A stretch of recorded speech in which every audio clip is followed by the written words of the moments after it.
my gosh. Surprise. Kayam, I got your present right here.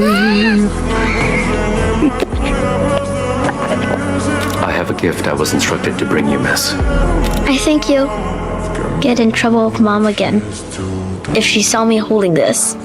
Is that right? Is that box for my dad? Did he send you here? So we could see how I've been doing? Know what you could tell him? That I stopped waiting to hear from him a long time ago. I'll pretend my dad doesn't exist and he can forget about me too. These were your father's belongings. And you'll see next year. Mr. Song Gi-yeon has passed away. Before he died, he left these things for you, Kayam. Get an awesome present for you, okay? Kayam, I swear.